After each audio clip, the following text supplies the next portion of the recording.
Bonjour, c'est Yvan, coach booster avec la Build a Role France Academy. Je vous propose dans cette vidéo de vous présenter un nouvel outil qui va arriver, qui n'avait pas été annoncé jusqu'à maintenant dans les outils de la version 3 de Build a Role. C'est l'outil Virtual Assistant Access qui est en fait un outil pour avoir un accès restreint à un compte d'une autre personne.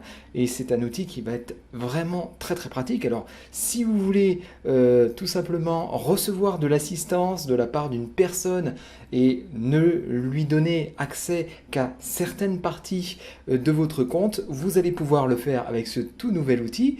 Et puis, si vous voulez travailler en commun sur un projet qui est déjà existant sur un compte sans avoir besoin de le bouger et ainsi de suite, vous pouvez aussi faire ce travail commun avec d'autres personnes en donnant un accès qui est tout à fait adapté et limité à exactement ce que vous voulez. Alors c'est ce que va nous montrer Shelly Turner, comment on le configure, vous allez le découvrir directement dans cette vidéo, et puis ce à quoi ça va vous servir, vous allez aussi pouvoir voir précisément tout ce qu'on peut faire avec cet outil. Voilà, on se lance tout de suite, surtout n'oubliez pas, cliquez sur le bouton pour vous abonner à la chaîne YouTube et cliquez sur la cloche de notification pour recevoir les prochaines vidéos directement et être informé tout de suite si vous aimez ce type de vidéo. Voilà, surtout n'hésitez pas à me laisser un pouce de commentaire si vous aimez cette vidéo. Allez, à tout de suite, on se lance sur ce nouvel outil de Build a Role version 3.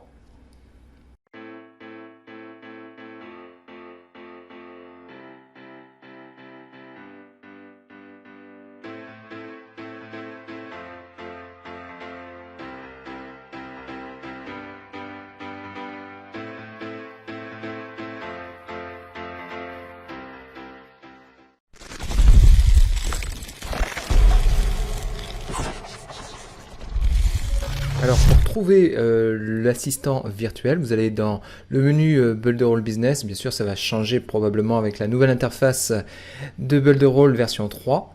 Et donc une fois qu'on est dans l'assistant virtuel, on retrouve le nom de la personne qui aura ce compte, sa clé d'accès qu'il va devoir renseigner dans le menu d'accueil, et puis on va pouvoir éditer les outils qui sont contenus et puis désactiver ou activer ce compte-là à volonté. Alors maintenant, on va faire un nouveau compte, on va donner le nom de ce compte-là. Bon, souvent, on va donner le prénom de la personne qui va recevoir ce code d'accès pour ce nouveau compte. On sauvegarde. Et une fois qu'on a sauvegardé, ben voilà, le nouveau compte apparaît avec la clé qui est personnelle, individuelle. Et là, on va pouvoir éditer. Donc on clique dessus, la liste des outils qu'on va donner à ce compte-là. Par exemple, si je veux donner accès uniquement aux outils de Pixel Perfect, je vais cliquer là. Et là, j'ai accès à tous les outils liés à Pixel Perfect, que ce soit les tunnels de vente ou que ce soit pour les accès à mes sites. Mais on peut choisir à l'intérieur, par exemple, de n'accéder qu'à mes sites. C'est possible aussi. Hein. On peut faire de choix très précis parmi tous les outils qui existent dans Build a Role. Par exemple, si je préfère que ce soit la version responsive, c'est possible aussi. Si je préfère que ce soit l'application Creator ou que ce soit l'éditeur de magazine, je peux choisir. Voilà, c'est vraiment à volonté. On a une grande liberté, ou le Canvas, l'outil d'édition des modèles de tunnels. On voit aussi qu'on peut regarder, alors donc vous voyez bien, par catégorie de grands outils ou par outil spécifique. C'est vraiment extrêmement souple de créer maintenant les comptes de cette manière. On peut tout sélectionner ou tout désélectionner d'un bloc. On est complètement libre avec cette sélection des outils.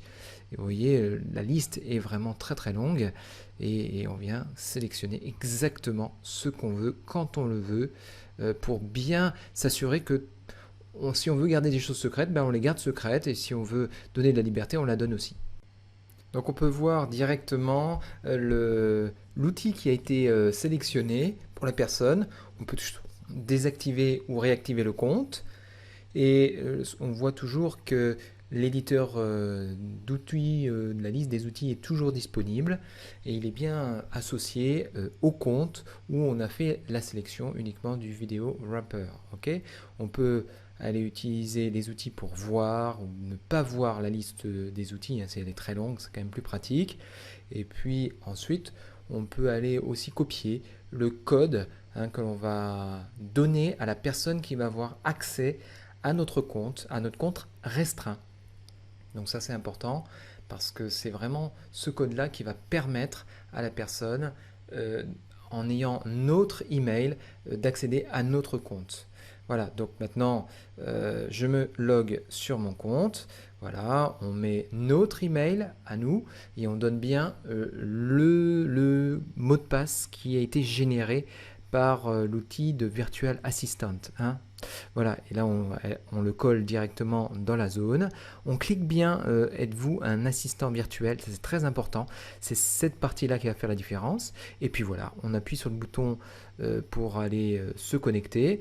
Là, il peut y apparaître effectivement l'outil pour vérifier que vous n'êtes pas un robot qui accède au compte, où vous faites bien la chose. Et puis à ce moment-là, Builderall va donc montrer un compte restreint et là on va le vérifier. Regardez, on n'a que l'outil Apps et dedans on doit avoir que l'outil Video Wrapper. Et oui, en effet, on n'a que cet outil-là, Video Wrapper, et vous voyez, on va le générer, et là, effectivement, la personne accède bien à tous les outils que j'ai déjà dans mon Video Wrapper, à toutes mes vidéos que j'ai créées dans le Video Wrapper, et c'est vraiment très très très pratique. Ça fait exactement ce qu'on veut, ça va bientôt venir.